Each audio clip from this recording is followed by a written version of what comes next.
Hello, in this video I'm going to be running through the specific software tools that we, JEE Media Productions, use to edit and produce The Longing. So as you can see on the screen here, we've got the footage from The Longing, and I'm just going to run through, as I said, the specific software tools. So I'm going to start off with blading.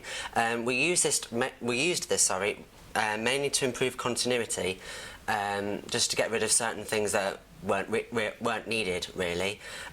So in order to blade a take, what we had to do is take this tool here and then select the blade tool, and as you can see it's now come up with a blade icon in red, and if I hover that over one of the takes, so if I look at the logo at the beginning, you can actually click it wherever you like. So if I do that, and that has now split that one take into two separate takes. So obviously you can now insert some things.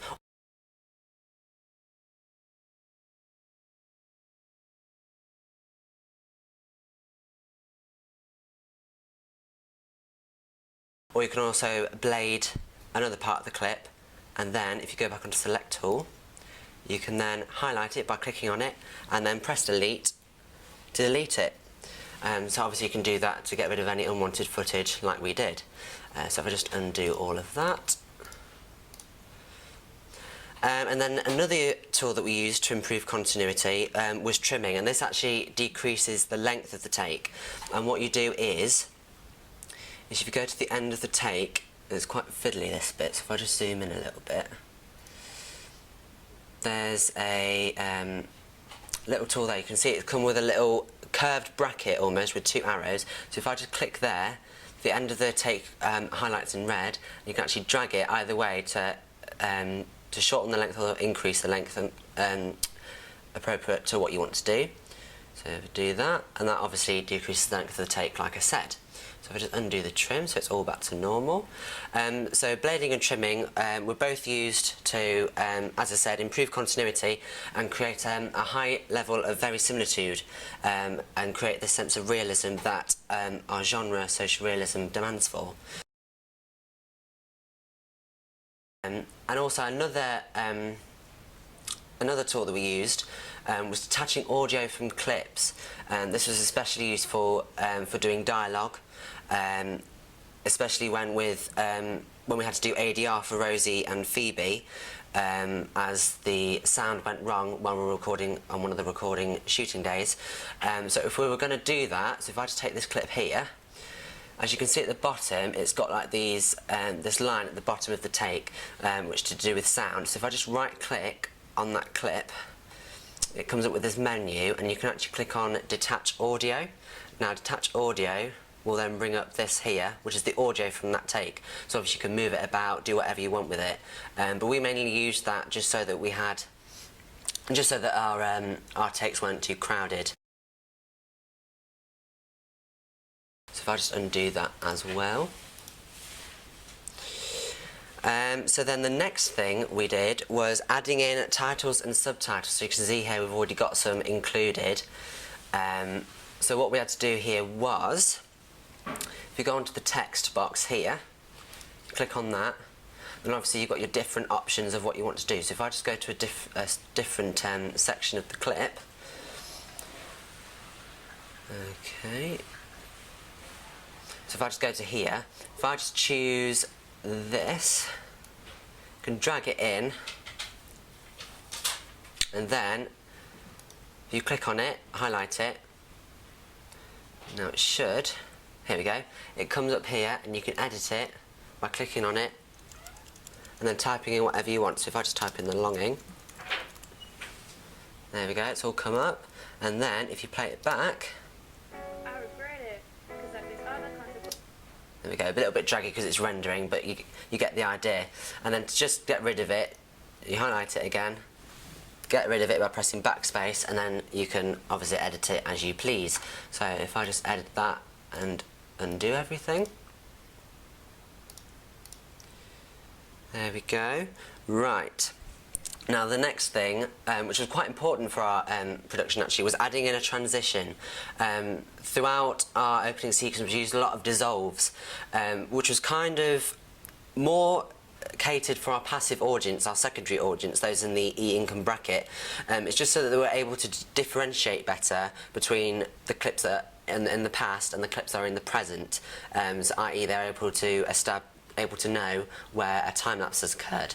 So in order to do that, if I just choose this space here, and if I go onto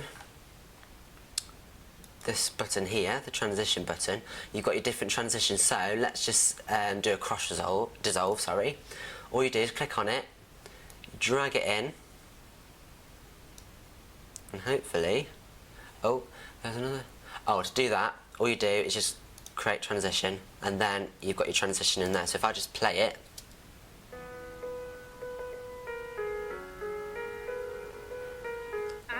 obviously that was rendering as well, but you get the idea how it cuts between the two different clips. So from that one to that one. So as again, it was more for a passive audience, so they're able to differentiate between then and now. So if I just get rid of that again, obviously that's got rid of it.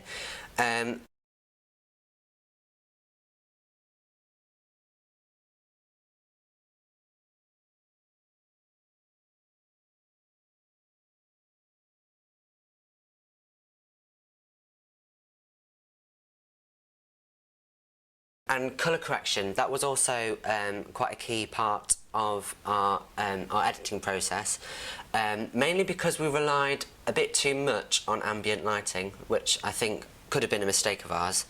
I think we should have relied more on either softbox lighting or Patterson lighting, as particularly as from our pilot questionnaire and our focus group, they wanted a mix between high and low key lighting, which we couldn't really follow to an extent, mainly because of the locations we used, and we basically, like especially for when we did the interrogation scene, we couldn't actually use the lights to produce low-key lighting because there wasn't enough room. So if we were going to do auto colour correction, sorry, if I just click on a clip, or a take, sorry, you can see, just wait for it to come up on the screen. There we go. What you can actually do is if you click on this button here, wait for that to load. If you click on this button here, on this here, and then if you click on this wand, and then go on Show Colour Board, it actually comes up with the different ways that you can colour correct a take. So you've got your colour, your saturation, and your exposure. So your colour, if I just move that up and down, depending on what colour you want, you can make the shot turn to that colour, and then you can also play about the different parts of the shot. So for that one you're on global, this one you're on shadows, this one is on mid-tones, and then this one is on highlights. So obviously you can play around with it a little bit just to cater to what you want really. And then saturation is again the vividness of the colours on the screen, which all affects the mise-en-scène and inevitably the connotations of the colour or the composition on the screen. So if I just undo that, oh no, wait on 1 second. And then if we move on to exposure, just move that back down there. This actually increases the amount of light shown. So obviously you can deal with shadows, the mid-tones as well. So obviously it's getting brighter and darker as I move it up and down. And much the same for this one as well. So that was quite important for us, as particularly for social realism, ambient or natural lighting was quite important, again to emphasise and create a high level of verisimilitude. And this would be good for our audiences, as this is what would attract them. Okay, so, and again, this colour correction was good in order to correct any footage that wasn't to the standard that we required. So for example, if the white balance settings on the camera weren't what we wanted or what we needed, and again, as I mentioned, we didn't use that many, we didn't have that many examples of using lights, so again, that was a mistake of ours.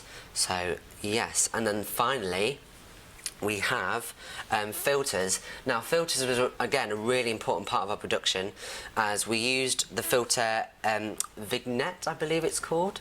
I'm not entirely sure how to pronounce that one. I'll get back to you on that one. But this was also to differentiate between the flashbacks and the present day footage, as it were. So if I just click on this button here, as I just did, as I just showed you, this one here with the two squares on it, if you go down to the one we want, and then if I just click on a clip, so if I just choose this police one here at the police station, just wait for the Mac to load. There we go. So then if we just choose, where is it? Vignette.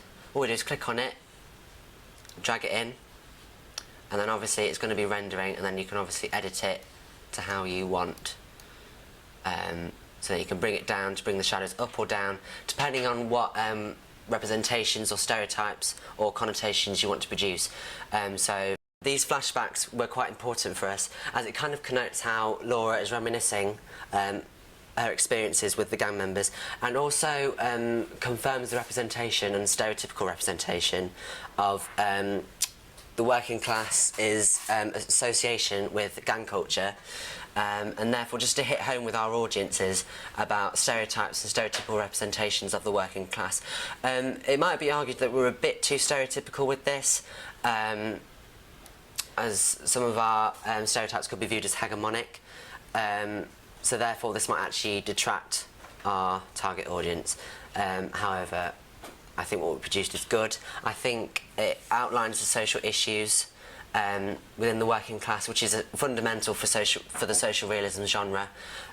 So yeah, this was a quick video, I say quick, around 12 minutes, of the specific software tools that we use to produce The Longing. Thank you very much, and I hope you enjoyed.